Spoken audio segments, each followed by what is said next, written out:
친구들, 이번 달에는 자유에 대해서 공과를 배운다고 이야기를 했죠? 이번 주에는 제2과 자유로운 사람이 되었어요 라는 주제로 공과를 배울 거예요. 자, 우리 다 같이 한번 따라 읽어볼까요? 시작! 자유로운 사람이 되었어요. 자, 우리 아까 전도사님한테 배웠던 말씀 기억난다, 그치? 그 말씀 가지고 우리 재밌고 신나게 공과 한번 배워보도록 해요. 자, 여기 그림 한번 볼까요? 자, 우리 친구들 이 그림이랑 우리가 틀린 그림 찾기를 하는 거예요. 이 시간 함께 틀린 그림 한번 찾아봅시다. 이 그림이랑 이 그림은 틀린 게 뭘까요? 표정이 달라요. 그쵸? 아, 여기 밑에 있는 표정도 달라요.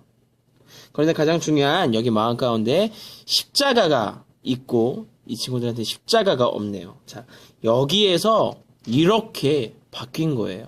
처음에는 이렇게 싫어하고 투정 부리고 짜증냈지만 마음속에 십자가가 들어가고 나서부터는 마음이 평안해지고 마음에 웃음을 띠고 자유로워지는 것들을 우리가 볼 수가 있어요.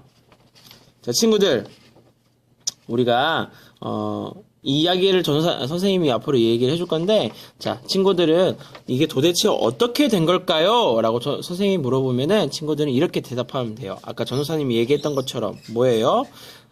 그건 바로 예수님의 십자가 때문에. 쉽죠? 한번 해볼까? 그건 바로 예수님의 십자가 때문에. 오케이. 자, 우리 한번 봅시다. 빌레몬의 종이었던 오네시모는 주인한테 도망쳐서 감옥에 갇혔어요. 처음에는 감옥에 갇혀서 자유롭지 못한 오네시모였지만, 하지만 예수님을 믿고 복음을 받아들이고 나서는 예수님이 나의 죄를 위해서 십자가에 못 박혀 죽으셨다라는 것들을 믿게 된 거죠. 그 다음부터는 이 종이었던 오네시모 아저씨가 예수님의 사랑으로 죄에서 자유를 얻고 하나님을 찬양하는 성도가 되었답니다. 감옥에 갇혔던 오네시모 아저씨가 이렇게 새로운 사람이 돼서 처음에는 무시무시한 감옥에 있는 사람이지만 이제는 우리와 같은 성도가 된 거예요. 자, 이게 도대체 어떻게 된 걸까요? 그건 바로 예수님의 십자가 때문에. 그렇지. 그렇지. 오네시모는 원래 빌레몬의 아저씨 집에 있던 노예로 있던 사람이에요. 노예는 마음대로 할 수 있어 없어? 자유롭지 못해? 하지만 자유롭지 못했던 이 노예 오네시모 아저씨가 예수님을 믿고 새로운 삶을 살게 되면서 감옥에 같이 사는 바울 선생님을 도와주고 바울 선생님의 편지를 받기도 하고 선생님과 함께 하나님의 나라를 선포하기 시작했어요. 자, 친구들, 이렇게 처음에는 자유롭지 못했던 종이었던 오네시모가 이제 자유로운 성도가 되었어요. 이게 도대체 어떻게 된 걸까요? 그건 바로 예수님의 십자가 때문에. 그렇지. 예수님의 십자가 때문에 이렇게 자유롭게 된 거예요. 부끄러워도 하셔야 합니다, 선생님들. 자, 그뿐만이 아니었어요. 처음에 오네시모는 예수님이 누구야? 하면서 예수님을 알지 못했어요.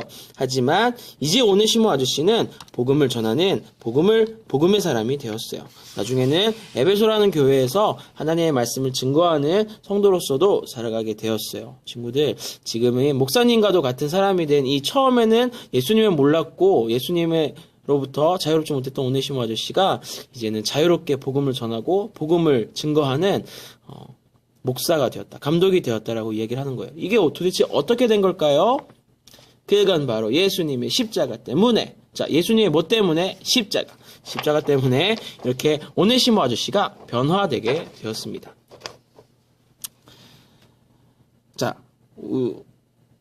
복음으로 자유를 얻은 오네시모의 표정은 어땠을까요? 자, 여기 밑에 보면은 오네시모 아저씨가 있다. 그쵸? 오네시모 아저씨의 표정을 한번 그려볼까? 처음에는 자유롭지 못했지만 이제 예수님의 십자가 때문에 표정이 어떻게 되었을까요? 우리 다 같이 한번 그려보도록 할게요. 자, 이 복음으로 자유를 얻은 어떤 아저씨? 오네시모. 잘했어요. 친구들, 여기 함께 볼게요. 자, 이 오네시모 아저씨는 처음에는 쓸데없는 쓸데없는 사람이었어요. 하지만 감옥에 갇혀있던 쓸데없던 사람이 예수님의 십자가 때문에 이렇게 자유롭고 유익한 사람, 교회를 세우는 사람이 되었고요. 처음에는 종이었고 노예로서 자유가 없었지만 예수님의 십자가 때문에 사랑받는 형제로서, 사랑받는 성도로서 자유를 얻게 되었어요. 그리고 예수님과는 처음에는 상관이 없는 사람이었던 오네시모 아저씨는 예수님의 십자가 때문에 변화되어서 복음으로 낳은 아들이라는 칭호까지 받게 되었어요. 친구들, 우리도 함께 자유롭게 주님의 복음을 받아들이고 예수님의 마음대로 살아가는 우리 친구들이 되었으면 참 좋겠습니다. 한 주 동안 어떻게 하면은 예수님 안에서 자유로울지 약속해보고 우리 한 주 동안 약속 잘 지키고 또 돌아오도록 해요. 다음 주에 봐요. 안녕.